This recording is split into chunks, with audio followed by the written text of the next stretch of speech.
যেতিয়া ল'ৰা ছোৱালী সৰু হৈ থাকে তেতিয়া সকলো মাক দেউতাকৰ এটা চিন্তা থাকে আৰু সেইটো হৈছে যদি কোনোবাই তেওঁলোকৰ ল'ৰাটোক বা ছোৱালীজনীক অপহৰণ বা কিডনেপ কৰি লৈ যায় আৰু প্ৰত্যেক দেশতে এনে বহু অপহৰণৰ ঘটনা সংঘটিত হৈছে কিন্তু আজি মই আপোনালোকক যিজনী ছোৱালীৰ কথা ক'ম তাইৰ নাম হৈছে মাৰিনা চেম্পান আন ল'ৰা ছোৱালীৰ দৰে তাইকো এজন মানুহে অপহৰণ কৰি নিছিল ঠিকেই কিন্তু অত্যব্য অৰণ্যৰ মাজত তাইক লালন পালন কৰিছিল এজাক বান্দৰে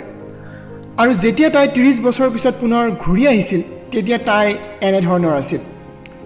নমস্কাৰ মই আছো আপোনালোকৰ সৈতে ঋতিক আৰু আপুনি চাই আছে লেটস নো ইন অসমীয়া আৰু আজিৰ ভিডিঅ'টোলৈ আপোনালোক সকলোকে স্বাগতম জনাইছো গতিকে আহক আজি আমাৰ এই ভিডিঅ'টো আৰম্ভ কৰোঁ মাৰিনা চেম্পানৰ জন্ম হৈছিল 1950 চনত কলম্বিয়াত তাই 5 বছৰীয়া জন্মদিনৰ দিনাখন তাই সিহঁতৰ চোতালত খেলি আছিল সেই সময়তে এজন মানুহে তাইক সিহঁতৰ ঘৰৰ চোতালৰ পৰাই অপহৰণ কৰে আৰু লৈ যায় তাইৰ মুখত ক্ল'ৰফৰ্ম ৰখা হৈছিল যাতে তাই অজ্ঞান হৈ পৰে যেতিয়া তাইৰ প্ৰথমবাৰৰ বাবে জ্ঞান আহিছিল তেতিয়া তাই এখন অৰণ্য দেখিছিল সেই কিডনেপাৰজনে তাইক কান্ধত উঠাই কলম্বিয়াৰ অৰণ্যৰ মাজেৰে লৈ গৈছিল কিন্তু হঠাৎ কিডনেপাৰজনে অৰণ্যখনত ঘূৰিবলৈ অহা কিছুমান মানুহ দেখিলে আৰু কিডনেপাৰজনে ধৰা পৰাৰ ভয়ত ছোৱালীজনীক তাতে এৰি থৈ পলাই যায় কিন্তু দুৰ্ভাগ্যবশত সেই মানুহকেইজনে মাৰিনাক নেদেখিলে তাই এনেকুৱা অৱস্থাটো নাছিল যে তাই চিঞৰি সিহঁতক ক'ব কিয়নো তাই কিমান দিন অজ্ঞান হৈ আছিল তাই নিজেও নাজানে তাই তেতিয়া অৰ্ধ অজ্ঞান অৱস্থাত আছিল অৰ্থাৎ তাইৰ সম্পূৰ্ণৰূপে জ্ঞান ঘূৰি অহা নাছিল পিছদিনা যেতিয়া তাই ৰাতিপুৱা পুনৰ সাৰ পাইছিল তেতিয়া এটা বৰ আচৰিত দৃশ্য দেখিবলৈ পাইছিল আৰু সেইটো হৈছে এজাক বান্দৰ হয় আপুনি ঠিকেই শুনিছে এজাক বান্দৰে তাইক আগুৰি আছিল সকলো বান্দৰে যেন তাইৰ বিষয়ে জানিবলৈ উৎসুক হৈ তাত ৰৈ আছিল মাৰিনা সাৰ পোৱাৰ লগে লগে সকলো বান্দৰে তাইক চাবলৈ ধৰিলে আৰু চুই মেলিও চালে অলপ সময়ৰ পাছত সকলো বান্দৰ তাৰ পৰা আঁতৰি গ'ল যদিও তেতিয়াও তাইৰ ভয় লাগি আছিল কাৰণ তাই ভাবিছিল যে কিডনেপাৰটো নিশ্চয় পুনৰ ঘূৰি আহিব কিন্তু কিডনেপাৰজন পুনৰ ঘূৰি নাহিল অলপ সময়ৰ পাছত সকলো বান্দৰ পুনৰ ঘূৰি আহিল আৰু বান্দৰবোৰে যেনেধৰণৰ অংগীভংগী দেখাইছিল তেনেদৰে তাইও সেই একে অংগীভংগী দেখাবলৈ ধৰিলে তাই তলত পৰি থকা পচা ফলসমূহ খাবলৈ ধৰিলে কাৰণ তাইৰ অত্যন্ত ভোক লাগি আছিল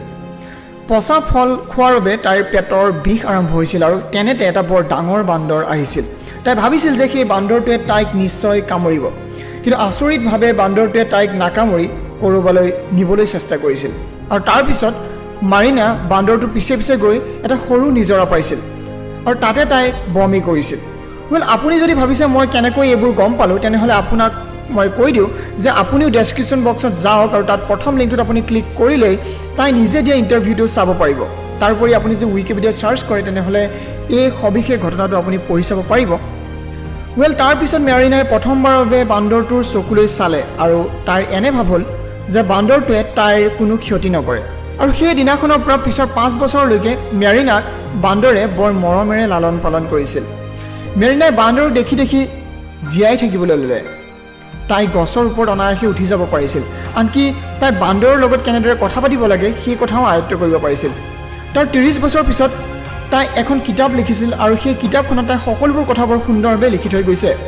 সেই কিতাপখন আপুনি এতিয়াও কিনিব পাৰিব মই আপোনাক স্ক্ৰীনত দেখাই দিছোঁ আপুনি এই কিতাপখন নিজে পঢ়ি চাব পাৰিব তাই 10 বছৰ বয়সত এহাল চিকাৰীয়ে তাইক উদ্ধাৰ কৰে কিন্তু তাই তেতিয়ালৈকে কোনো ভাষা ক'ব পৰা নাছিল পিছত এহাল দম্পতীয়ে মাৰিনাক তুলি লয় তাৰপিছত মাৰিনাক ব্ৰেডফৰ্ড নামৰ এখন চহৰলৈ পঠাই দিয়া হয় আৰু তাতে জন জেকমান নামৰ এজন চাইণ্টিষ্টৰ লগত মাৰিনাৰ বিয়া হয় কিন্তু দুৰ্ভাগ্যবশত মাৰিনাই তাইৰ প্ৰকৃত মাক দেউতাকক কেতিয়াও বিচাৰি নাপালে আজিৰ ঘটনাটো শুনি আপোনাৰ কেনেকুৱা লাগিল নিশ্চয় জনাব তলৰ কমেণ্ট বক্সত আৰু যদি ঘটনাটো আপোনাৰ ভাল লাগিল তেনেহ'লে নিশ্চয় এটা লাইক কৰিব আৰু আপুনিও যদি এনেধৰণৰ ইণ্টাৰেষ্টিং ফেক্ট বা ঘটনা মোক শ্বেয়াৰ কৰিব বিচাৰে তেনেহ'লে আপুনি মোক মেইল কৰিব পাৰে letsknowinassamese@gmail.com আপুনি মোক মেইল কৰিব পাৰে অথবা আপুনি তলৰ কমেণ্ট বক্সত গৈও তাত কমেণ্ট কৰিব পাৰে আপোনাৰ কমেণ্টটো মই পিক কৰিম আৰু নেক্সট ভিডিঅ'ত নিশ্চয় আপোনাৰ কমেণ্টটো মই শ্বেয়াৰ কৰিম গতিকে আজিৰ ভিডিঅ'টো মই ইমানতে সামৰণি মাৰিছোঁ নমস্কাৰ